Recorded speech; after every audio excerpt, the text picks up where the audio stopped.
রাত পোহালেই প্রথম দফার নির্বাচন, আর সেই নির্বাচনকে সামনে রেখে আমরা যেটা দেখেছি যে নির্বাচন কমিশনার প্রায় 91 লক্ষ মানুষের নাম ডিলিট করেছে। তার মধ্যে সুপ্রিম কোর্টের আদেশ অনুযায়ী যে নামগুলো ওঠার কথা ছিল, যে প্রথম দফা নির্বাচনে 24 ঘন্টা আগে মানুষ ভোট দিতে পারবেন, যে সমস্ত ডিলিটেড হয়েছে, এ পর্যন্ত সূত্রের খবর যেভাবে উঠে আসছে 136 জনের নাম উঠে এসেছে, তারা ভোট দিতে পারবে। তাহলে ভাবুন, লক্ষ মানুষ বাদ গেছে, তার মধ্যে 136 জনের নাম তারা ভোট দিতে পারবেন। আর এই 91 লক্ষ মানুষের যেভাবে হয়রানি করা হলো এবং ভোটাধিকার থেকে বিচ্ছিন্ন করা হলো, তার বিরুদ্ধে কিন্তু প্রচার অর্থাৎ প্রতিবাদ হয়েছিল। আপনারা জানেন, মালদাতে, সুজাপুর, মালদা সহ একাধিক জায়গায়। সেই জায়গায় দাঁড়িয়ে মুসলিম দুটি ছেলের নাম বারবার উঠে এসেছিল। একজনের নাম হচ্ছে একরামুল বাগানি, আর একজন হচ্ছে আইনজীবী মোফাক্কিরুল। তারা কিন্তু আদৌ জেলে, জানেন। এবং রাজ্যের মুখ্যমন্ত্রী বলেছিল ওখানে দাঙ্গা করতে গেছে, কালপিট ধরা পড়েছে। সেই কালপিটরা কিন্তু আর জামিন পেল না।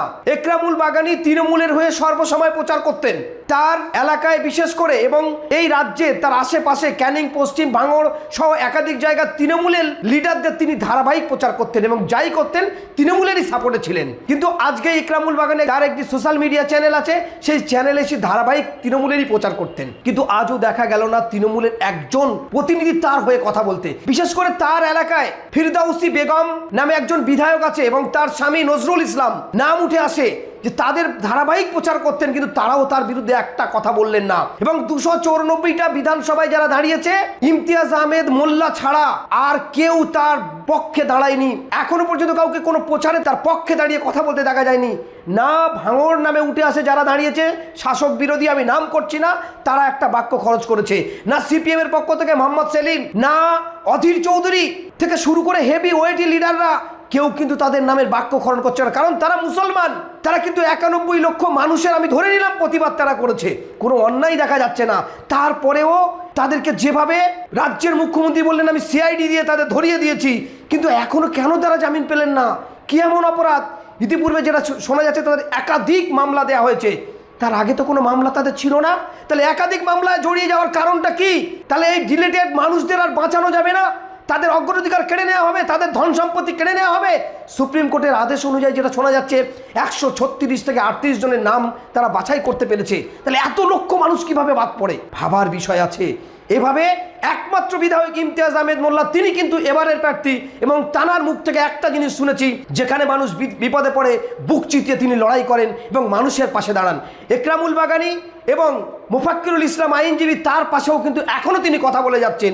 বাকি 294টা বিধানসভার যারা প্রার্থী হয়েছেন, তাদের দরকার তাদের ভোট। কেউ বলছে আমার খামে ভোট দিন, কেউ বলছে কাস্তে দিন, কেউ বলছে কুড়ুলে দিন, আবার কেউ বলছে লাইটে দিন, আবার কেউ বলছে ডবল ফুলে দিন, কেউ বলছে সিঙ্গেল ফুলে দিন। তাহলে এই মানুষগুলো অপরাধটা কি করেছিল? 91 লক্ষ মানুষ বাদ পড়ে যাচ্ছে, ডিলেটেডের সংখ্যা এত লক্ষ, তারপরে তাদের বিরুদ্ধে কেউ কথা বলছে না কিভাবে তারা বাঁচবে। এবং তাদের জন্য যে লড়াইটা ওখানে আন্দোলন হয়েছিল, সেই আন্দোলনে কিন্তু তারা ছিল না, তারপরেও তাদেরকে ধরা হলো। আর একরামুল বাগানি সে তো একটা ছোটখাটো চ্যানেল চালায় এবং তৃণমূলের পক্ষপাতিত্ব সবসময় সে প্রচার করে। তাহলে রাজ্যের মুখ্যমন্ত্রী এবং তৃণমূলের যারা লিডার আছে কেন কোনো কথা বলছে না? কি অপরাধ? তাহলে মানুষ কোন স্বাধীনতায় চলবে? ব্যক্তিগত স্বাধীনতা বলে কিছু নেই, গণতন্ত্র বলে কিছু নেই। গণতন্ত্র ধ্বংস হতে চলেছে। গোটা দেশের সাথে পশ্চিমবঙ্গটাও কম নয়। আমরা যে চিত্র দেখে আসছি, এ কোন নীতি, এ কোন আদর্শ, এ কোন চরিত্র, কোথায় পরিণত হয়েছে মানুষের?